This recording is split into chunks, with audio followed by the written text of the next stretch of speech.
السلام علیکم ناظرین، آپ کو اپنے چینل میں خوش آمدید کہتے ہیں۔ بات کرتے ہیں فرار ڈرامے کی آنے والی قسط کی، جس میں باتش کہتا ہے اپنے دوست سے کہ پرانی تصویریں دیکھ کر کہ یہ زمانہ بھی کتنا اچھا تھا، تو وہ اس کا دوست کہتا ہے کہ اس زمانے اچھا زمانہ گزر گیا، اب برا زمانہ ہے، اب اس کے بارے میں سوچو۔ اور سعدیہ کہتی ہے انسپکٹر فصیح سے کہ میں جب تک باتش سے اپنے باپ کا بدلہ نہیں لے لوں گی مجھے چین نہیں آئے گا۔ اور فصیح جو ہے وہ اپنے ساتھی سے کہتا ہے کہ باتش کا تو کوئی ریکارڈ ہمارے پاس موجود نہیں ہے، تو اس کے بارے میں ہم کیسے معلومات ہمیں ملے گی؟ تو وہ کہتا ہے کہ یہ PSQ والے جو ہیں ان کے پاس تو اس کا ریکارڈ موجود ہوگا، وہ ان کا شارپ شوٹر تھا۔ اور فرار کی پہلی قسط پہ آنے والی اس والی قسط میں ہم نے دیکھا کہ جب باتش جو ہے وہ سعدیہ کا پتہ لینے کے لیے دیوار پھلانگ کر وہاں آ جاتا ہے، تو وہاں انسپکٹر فصیح پہلے سے موجود ہے، اور جب وہ اس سے بات کرتا ہے اس کو اندازہ ہوتا ہے تو وہ وہاں سے چلا جاتا ہے، اور جاتے جاتے وہ چالاکی یہ کرتا ہے کہ ان کو کہتا ہے کہ جو ان کے ساتھی جو کھڑے ہیں وہاں پر PSQ والے، ان لوگوں کو یہاں سے نکلنے مت دیتا، اور ان کا دھیان وہاں بٹا دیتا ہے اور خود وہاں سے فرار ہو جاتا ہے۔ انسپکٹر فصیح کو جب یہ پتہ چلتا ہے تو وہ بہت ناراض ہوتا ہے ان پہ، اور پھر وہ آ کے سعدیہ سے پوچھتا ہے کہ یہ باتش کون ہے، تم اس کے بارے میں جانتی ہو؟ تو وہ کہتی ہے زیادہ نہیں میں جانتی کہ وہ کہاں رہتا ہے، بس ایک دو بار مجھے گاڑی میں نظر آیا، پھر ایک بار گھر میں کھانا دینے آیا، اور اسی طرح سے وہ بس آتا رہا۔ اور پھر جب اس کو اندازہ ہوتا ہے کہ اس کے باپ کے ساتھ اس کی تصویر تھی، تو اس کا مطلب ہے اس کے باپ کے مرنے میں اس کا ذکر ہے، اس کا بھی حصہ ہے، تو وہ بہت زیادہ دکھی ہوتی ہے کہ وہ تو باتش کو اچھا انسان سمجھ رہی تھی لیکن وہ تو اس کا دشمن نکلا۔ اور انسپکٹر فصیح اس کو کہتا ہے کہ تم یہاں تمہارا رہنا اکیلا رہنا تمہارے لیے خطرے سے خالی نہیں ہے، کیونکہ یقیناً وہ شخص جو ہے یہاں واپس ضرور آئے گا، اور یہ تمہارے لیے خطرناک بات ہے، تو تمہیں اپنے کسی عزیز رشتہ دار کے گھر چلے جانا چاہیے جہاں تم محفوظ رہ سکو۔ تو وہ فصیح سے کہتی ہے کہ میرا تو بابا کے علاوہ اور کوئی رشتہ دار نہیں ہے، تو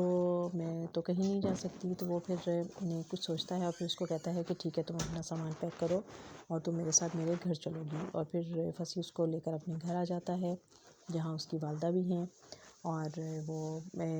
وہاں اس کی والدہ اس کو بڑے اچھے طریقے سے اس کو اپنے گھر میں ویلکم کرتی ہیں اور اسے تسلی دیتی ہیں اور کہتی ہیں کہ تم یہاں محفوظ ہو، یہ ایک پولیس والے کا گھر ہے اور یہاں کوئی دشمن تمہارا کچھ نہیں بگاڑ سکتا، یہاں نہیں آ سکتا، اور تم یہاں آرام سے اطمینان سے جب تک چاہو یہاں رہ سکتی ہو۔ اب اس طرح سے اب جو ساری گرہیں ہیں وہ کھلنا شروع ہو گئی ہیں، اور اب پتہ چلتا جا رہا ہے کہ اس ایریے کے جو لوگ تھے، اور باتش کا بھی اس میں کردار ہے، اور لیکن باتش کا کوئی پولیس ریکارڈ موجود نہیں ہے، جو کہ پولیس والا اس کو فصیح کو بتاتا ہے کہ یہ ان کا شارپ شوٹر ہے اس کمپنی کا، اور ان لوگوں کے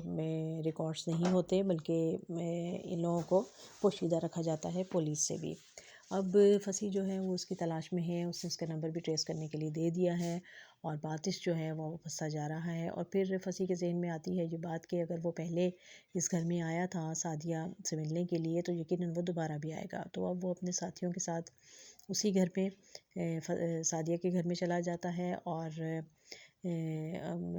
اس کا اندازہ بالکل درست ثابت ہوتا ہے، کیونکہ رات کے وقت جو باتش ہے وہ سعدیہ سے ملنے کے لیے آتا ہے، لیکن اس سے پہلے وہ اپنے گھر جاتا ہے اور وہاں سے وہ اپنی الماری میں سے وہ کچھ نکالتا ہے جو کہ ایک کچھ اس کی ماں کی جو نشانی ہوتی ہے، کوئی انگوٹھی ہے یا کوئی جولری ہے، تو وہ اسے یاد آتا ہے کہ اس کی ماں نے کہا تھا جب تمہیں کوئی لڑکی اچھی لگے گی، پسند آئے گی تو یہ اس کو پہنا دینا۔ اور پھر وہ لے کر جیسے ہی اس گھر میں جانے کی کوشش کرتا ہے تو وہ دیکھتا ہے کہ اس کو دیکھتا ہے کہ وہاں اسے اندازہ ہو جاتا ہے کہ اس گھر میں کوئی موجود ہے، تو وہ وہاں سے فوراً ہی نکل کے بھاگتا ہے، اور اس کے پیچھے فصیح آتا ہے لیکن وہ اس کو پکڑ نہیں پاتا۔ تو اس طرح سے باتش ایک دفعہ تو وہاں سے جان چھڑا کر وہاں سے نکل آیا ہے، لیکن اب اس کے لیے مشکل ہو گیا ہے سعدیہ تک پہنچنا، اس سے ملنا،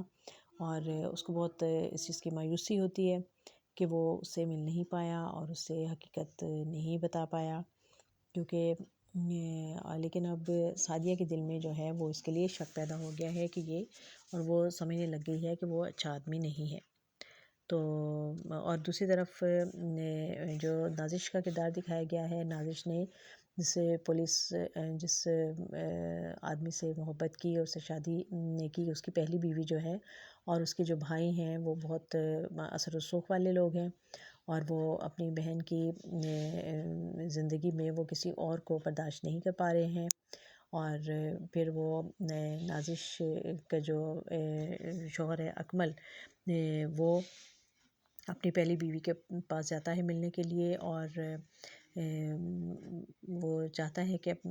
بدلہ لے سکے جو نازش کے ساتھ انہوں نے برا سلوک کیا تھا، لیکن وہاں اس کی بیوی کے بھائی آ جاتے ہیں اور وہ اس کی خوب پٹائی کرتے ہیں، اور وہ اس کو پھر لے کر وہاں سے چلے جاتے ہیں۔ اب نازش کے لیے بھی مشکل ہو گیا ہے کہ وہ کہاں جائے اور کیسے رہے، وہ بہت دکھی ہے، اور وہ کہتی ہے کہ میں تو گاؤں سے آئی ہوئی ایک معصوم سی لڑکی تھی، اور جسے تم نے اکمل سے محبت ہو گئی تھی، اور اکمل بھی چاہتا تھا، وہ کہتا تھا کہ تمہاری محبت تو پاک صاف شہد جیسی ہے، لیکن اب ہماری زندگی میں بہت تلخیاں آ گئی ہیں اور اب اس کی زندگی بھی مشکل ہو گئی ہے۔ دیکھتے رہیے یہ ڈرامہ فرار۔